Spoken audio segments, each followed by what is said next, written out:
Olá, professoras e professores. Vamos dar continuidade aqui à nossa conversa, ao nosso debate de assuntos referentes ao nosso concurso, tá? Nesse módulo, nós vamos conversar sobre o Estatuto da Criança e Adolescente, mas antes vamos conversar sobre os artigos 227 a 229 da Constituição Federal, que são artigos ligados à família, criança, adolescente e idoso. Tá? São os artigos que deram pilar, né, sedimento ao nascer do Estatuto da Criança e Adolescente na década de 90. Então, o Estatuto vem da história desses artigos, tá? Da história de um movimento social ligado à luta pelo direito da criança, tá? E a Constituição já legitima esses direitos e, posteriormente, na década de 90, a gente vê nascer o Estatuto da Criança e do Adolescente. Vamos conversar sobre essa história? O artigo 227. Vamos ler aqui o artigo 227 para a gente pensar de quem é o dever dessa criança, tá? De quem é o direito e de quem é o dever. Então, é dever da família, da sociedade e do Estado assegurar à criança e ao adolescente, com absoluta prioridade, o direito à vida, à saúde, à alimentação, à educação, ao lazer, à profissionalização, à cultura, à dignidade, ao respeito, à liberdade, a convivência familiar e comunitária, além de colocá-los a salvo de toda forma de negligência, discriminação, exploração, violência, crueldade e opressão. Então, o artigo 27 nos conta, né, nos fala de todos os direitos para uma dignidade humana da criança e do adolescente. Então, direito à vida, a gente vai ter que memorizar, tá? Vai ter que memorizar. Mas basicamente toda vez que a gente vai pensar, né, na hora se cai uma questão, né, quais são os direitos, né, qual é o dever da família, em cima de que direitos, então a gente vai pensar dos direitos fundamentais, ou seja, direitos que são primeiros, prioritários para uma dignidade, para um mínimo de uma vivência. Então a vida, a saúde, alimentação, educação, lazer, profissionalização, cultura, dignidade, respeito, liberdade, convivência familiar e comunitária. É importante que a gente pense convivência familiar e comunitária, tá? Não só familiar, mas familiar e comunitária, porque a gente vai ver que é importante a comunidade do entorno da criança, tá? E além de colocá-los a salvo, né, da negligência, discriminação, exploração, violência, crueldade. E vamos agora explorar o artigo 227. Parágrafo 1º. O Estado promoverá programas de assistência integral à saúde da criança e do adolescente, admitida a participação de entidades não governamentais e obedecendo os seguintes preceitos. Então, é dever do Estado garantir a saúde da criança e do adolescente. Ele faz isso sozinho? Não, ele pode ter junto dele organizações não governamentais que vão trabalhar junto, né, a distribuição de recursos ou também a distribuição do fazer dessa saúde, né? Quais são os preceitos? Primeiro, aplicação de percentual do recurso público destinado à saúde e na assistência materno-infantil. Segundo, criação de programas de prevenção e atendimento especializado para os portadores de deficiência física, sensorial ou mental, bem como de integração social do adolescente portador de deficiência mediante o treinamento para o trabalho e a convivência e a facilitação do acesso aos bens e serviços coletivos com a eliminação de preconceitos e obstáculos arquitetônicos. Essa é uma grande obrigação do Estado e que lentamente a gente vê algumas pequenas transformações, né, nos transportes públicos, nos hospitais, quer dizer, esse acesso, essa garantia de acesso a deficientes, tá? Isso é um processo longo, mas a gente já vê aí garantido no artigo 227 da Constituição Federal. Ainda no artigo 227, parágrafo 2º, a lei disporá sobre as normas de construção dos logradouros dos edifícios de uso público e de fabricação de veículos de transporte coletivo, a fim de garantir acesso adequado às pessoas portadoras de deficiência. Acabamos de falar sobre isso, né? Acontece lentamente, mas já está garantido aí. Parágrafo 3º. O direito à proteção especial abrangerá os seguintes aspectos. Direito à proteção especial. Quais aspectos? Idade mínima de 14 anos para admissão ao trabalho, observado o disposto no artigo 733.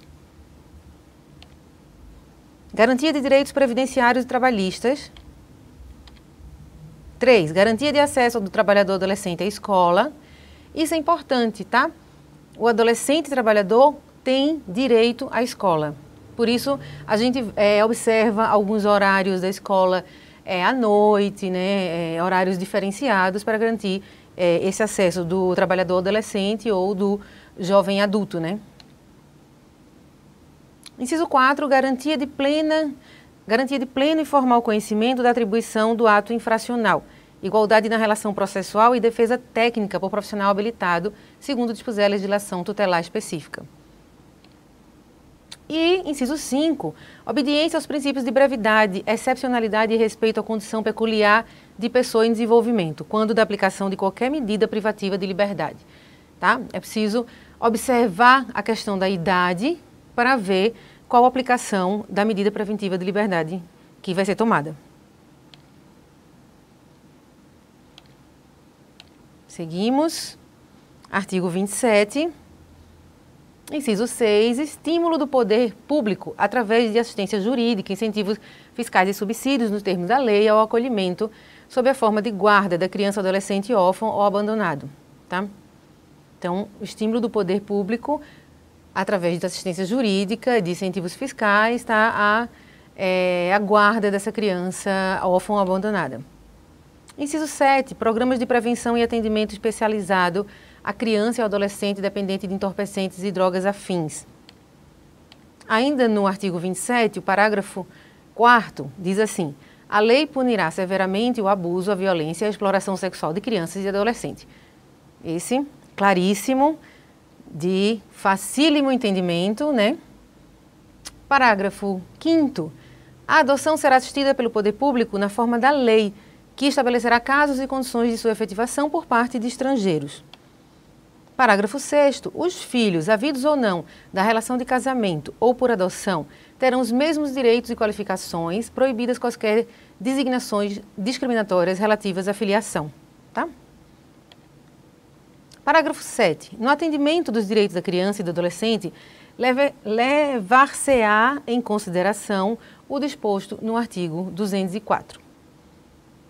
Aí a gente tem que ir lá no artigo 204. O artigo 204 não é um artigo trabalhado para o nosso concurso, tá? O nosso concurso trabalha a partir do artigo 205, que é o artigo ligado à educação.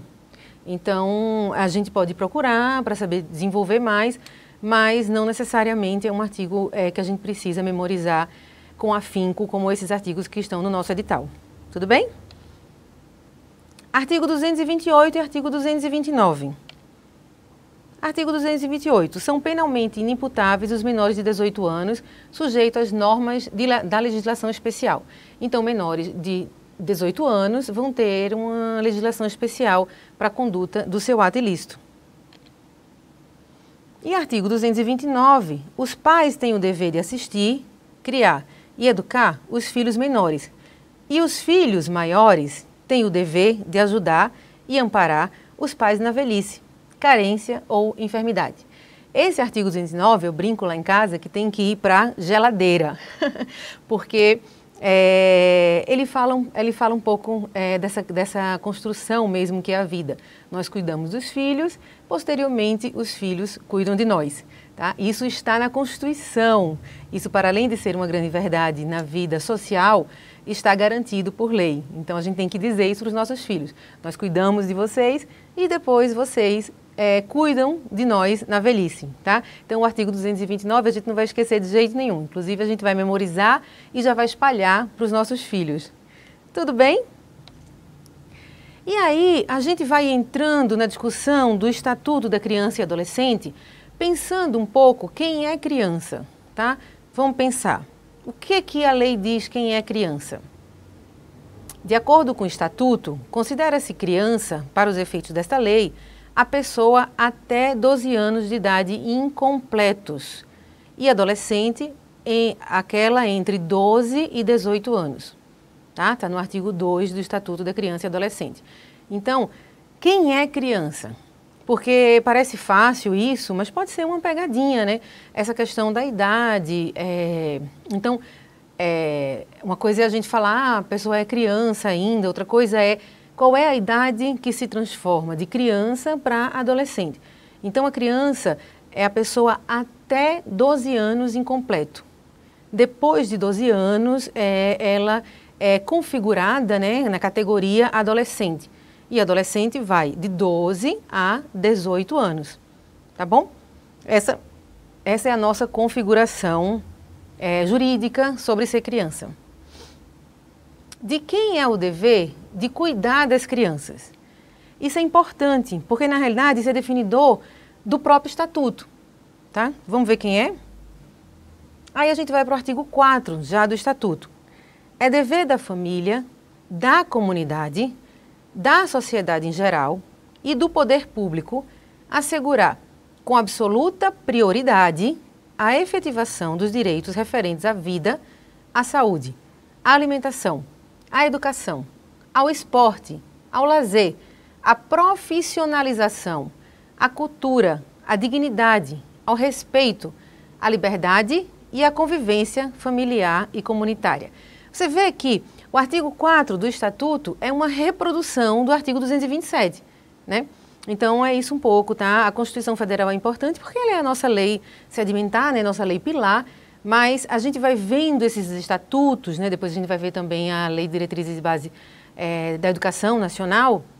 Então, essas leis que vêm posterior à nossa Constituição Cidadã, de 88, elas reproduzem muito e aí elas aumentam um pouco como é que se constrói esses deveres do Estado, né? Mas você vê que o artigo 4 é uma reprodução do artigo 227 da Constituição Federal. Então, ele está falando, o que traz de novidade é quem é que tem esse dever, de quem é o dever de cuidar. Vamos pensar? Porque pode ser que na questão venha assim, família, comunidade e Estado. Não, família, comunidade, sociedade em geral e poder público. Melhorou, tá? Então, pode ser que venha um pouco essa questão, é bom a gente ficar atento aqui. O Estatuto, o número, né, da lei do Estatuto chama Lei Federal 8069, ou 8069, de 13 de julho de 1990. Então, ele é lançado, ele é sancionado, né, 2 anos depois da Constituição Federal. E dispõe sobre o Estatuto da Criança e do Adolescente e da outras providências. Desde a sua criação, o Estatuto da Criança e do Adolescente é de referência mundial como legislação destinada a proteger a juventude, tá? E aí a gente vai agora conversar um pouquinho sobre o capítulo 4, do direito à educação, à cultura, ao esporte e ao lazer. Que são os artigos que caem no nosso edital, tá? A gente vai trabalhar aqui, o Estatuto é amplo, tem bastante coisa, mas o edital fez um corte dos artigos, então a gente vai, junto nesse módulo, conversar sobre esses artigos que foram mencionados, né, que foram colocados no nosso edital. Joia? Vamos lá? Artigo 53. A criança e o adolescente têm o direito à educação, visando ao pleno desenvolvimento da sua pessoa, preparo para o exercício da cidadania e qualificação para o trabalho, assegurando-se-lhes. Lembra, se a gente pensar, tá? Para a gente fazer um link e pensar que muita coisa combina com muita coisa, isso é mais fácil da gente memorizar, vamos pensar, a gente já viu isso, não viu?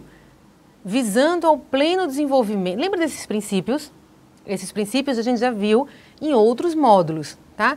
Visando ao pleno desenvolvimento da sua pessoa, preparo ao exercício da cidadania e qualificação para o trabalho. Onde é que a gente viu isso? Artigo 205 da Constituição Federal. Esses são os princípios para a educação, lembra? A gente precisa de pleno desenvolvimento da pessoa, quer dizer, uma educação que vai pegar toda a nossa vida, né, de infantil ao ensino superior. Para quê? Para que a gente tenha um preparo para ser um cidadão crítico, competente, respeitoso, digno, para respeitar o outro e para ser respeitado, né? E em busca dos nossos direitos, porque isso aqui é ser cidadão. E qualificação para o trabalho. Lembrando, né, o trabalho é a dignidade humana numa sociedade que dá muita ênfase ao trabalho, né, nossa sociedade capitalista. Então, o trabalho é fundamental para a construção da identidade do cidadão. Então, a gente precisa estar pleno no nosso exercício da cidadania para se tornar um bom trabalhador. Então, inciso 1º. igualdade de condição para o acesso e permanência na escola. 2, direito de ser respeitado por seus educadores. Tá? Então, isso, o jovem, né, a criança e o adolescente tem o direito de ser respeitado por seus educadores. E o dever de respeitá-los também, né? Inciso 3º, direito de contestar critérios avaliativos, podendo recorrer às instâncias escolares superiores. Isso é importante. Às vezes a gente não sabe disso, mas a criança e adolescente tem o direito de contestar critérios avaliativos. Inciso 4, direito de organização e participação em entidades estudantis. 5, acesso à escola pública e gratuita próximo da sua residência. Isso é importante, tá, gente? Acesso à escola pública e gratuita próximo da sua residência. Próximo da sua residência, tá? É importante que a gente observe isso. Parágrafo único. É direito dos pais ou responsáveis ter ciência do processo pedagógico, bem como participar da definição das propostas educacionais. Então, é direito dos pais ou responsáveis, né? Pais ou responsáveis, sempre a gente coloca assim, porque nem sempre são os pais, podem ser os avós, né? Ou pessoas que têm a procuração dos pais para ser responsável pela criança. Então, é direito dos pais e dos responsáveis ter ciência do processo pedagógico. A qualquer momento você pode chegar na escola, conversar com a diretora e saber tudo o que está acontecendo na escola dos seus filhos, tá? Isso é importante. E para vocês, futuros professores e professores, é importante que saiba isso, porque tudo que você está fazendo pode ser mostrado, pode ser publicizado para os pais, tá? E também dialogado nas reuniões de pais, né, e conversado. Artigo 54. É dever do Estado assegurar à criança e ao adolescente o quê? Vamos ver o quê? Inciso 1. Ensino fundamental obrigatório e gratuito, inclusive para os que a ela não tiverem acesso na idade própria. A gente vai ver isso depois no Estatuto, né, na educação de jovem e adulto.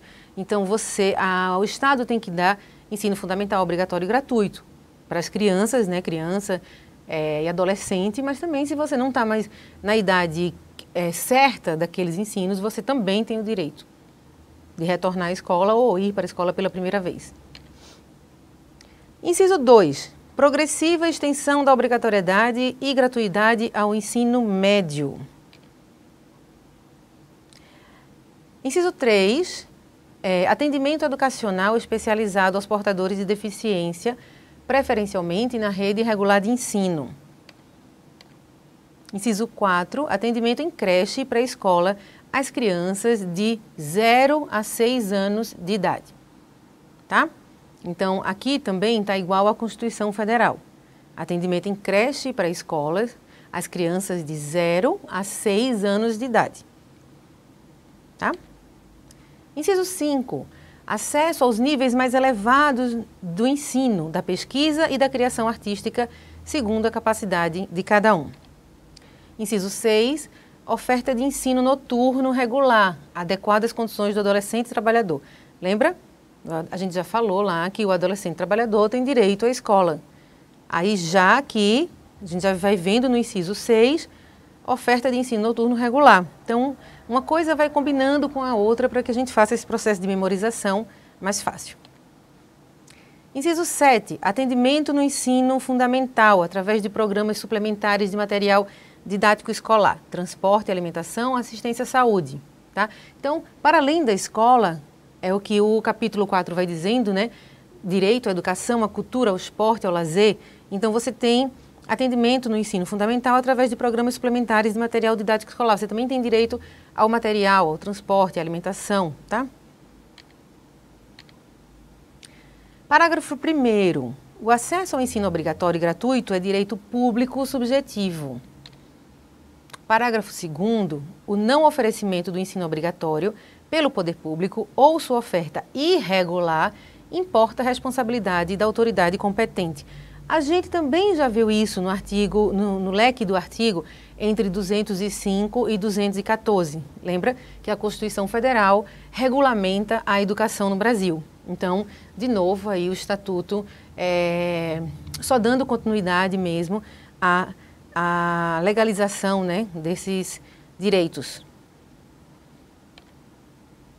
Parágrafo 3º. Compete ao poder público recensear os educandos no ensino fundamental, fazer-lhes a chamada e zelar junto aos pais ou responsáveis pela frequência à escola. Os pais e os responsáveis, eles têm que ficar atentos, tá? Atentos à frequência à escola.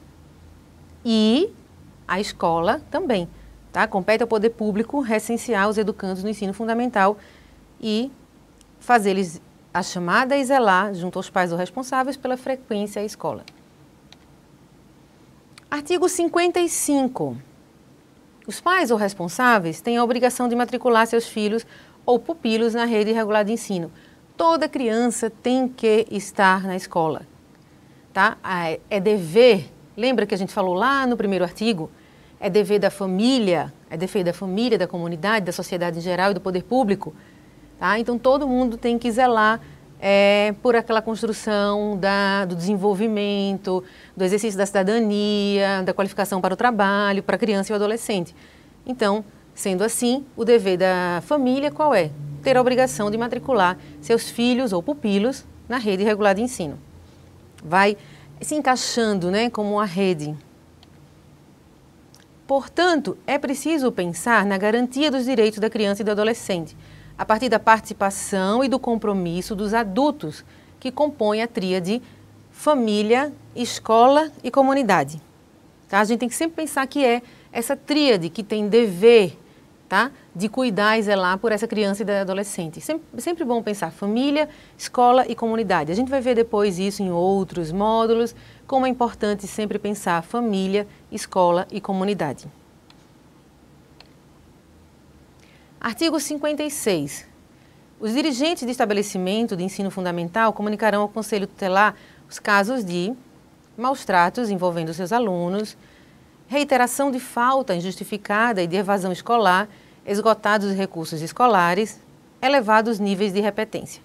Tá? Então, observar a criança no seu desenvolvimento, né, significa isso, observar isso e caso tenha esse quadro de maltratos ou de faltas injustificadas ou de elevado nível de repetência, pode ser comunicado ao Conselho Tutelar.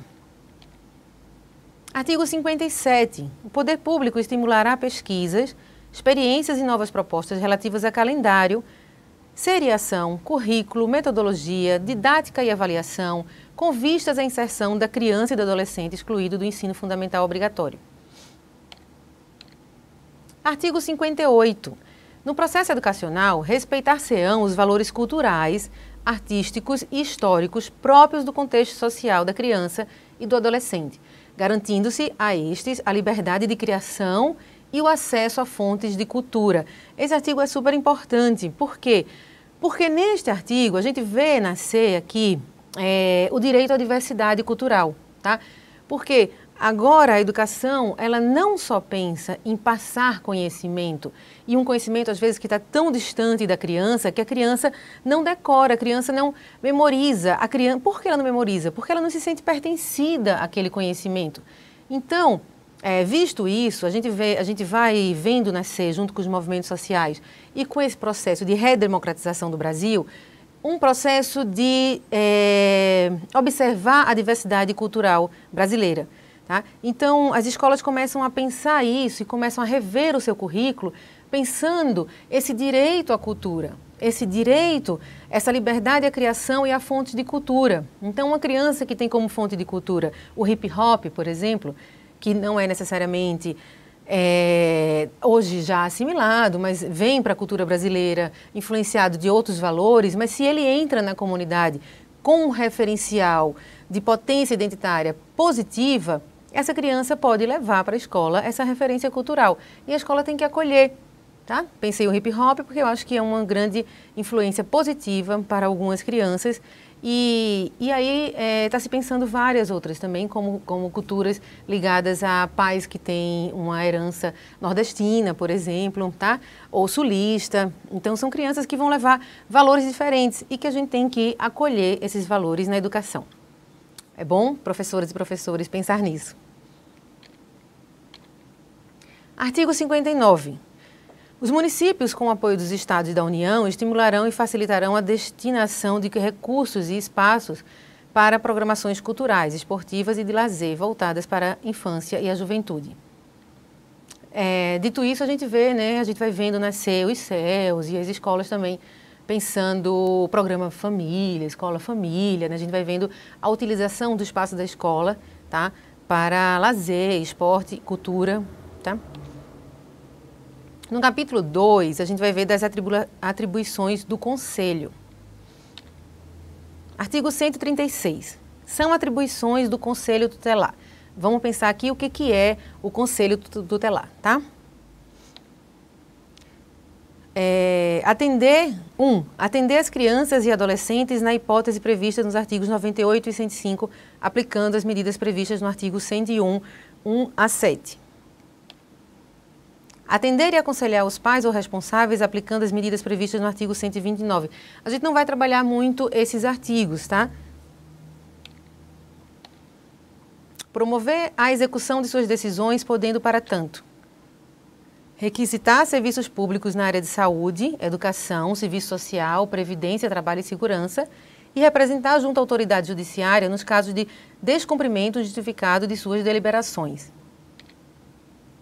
Inciso 4, encaminhar ao Ministério Público notícia de fato que constitua infração administrativa ou penal contra o direito da criança e adolescente. Então, ele é um tutelar, né? Já diz, ele está tutelando a criança quando ela se sente lesada do seu direito. Então, o Conselho Tutelar vai lá e observa esse quadro. Caso haja mesmo um maus-trato ou alguma violação do direito, ele encaminha ao Ministério Público.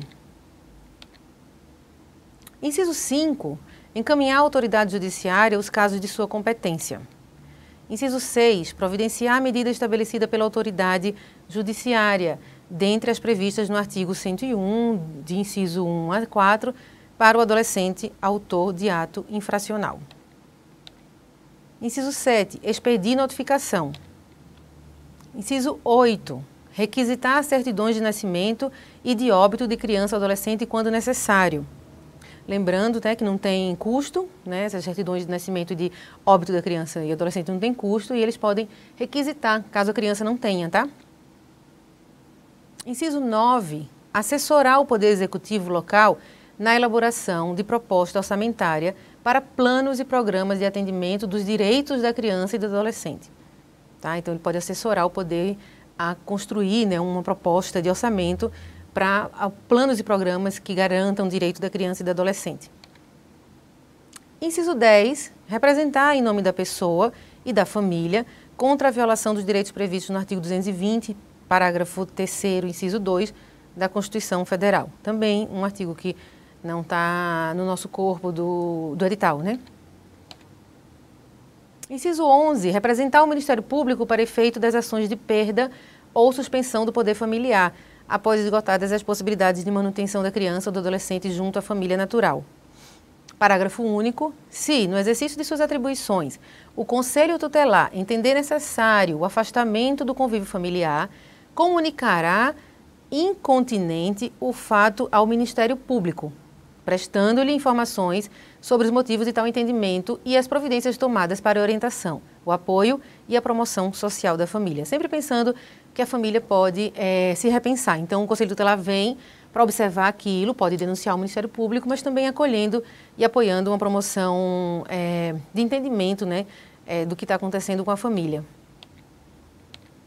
Artigo 137, a gente está finalizando. As decisões do Conselho Tutelar somente poderão ser revistas pela autoridade judiciária, a pedido de quem tenha legítimo interesse. E, por fim, projetar um futuro melhor para as nossas crianças e adolescentes é desejo de todos. O Estatuto da Criança revela a participação do Estado nesse compromisso, tá? Então, a gente viu aí os artigos principais que estão no nosso corpo do edital sobre o Estatuto da Criança e Adolescente. Né? Nos vemos na próxima. Tchau.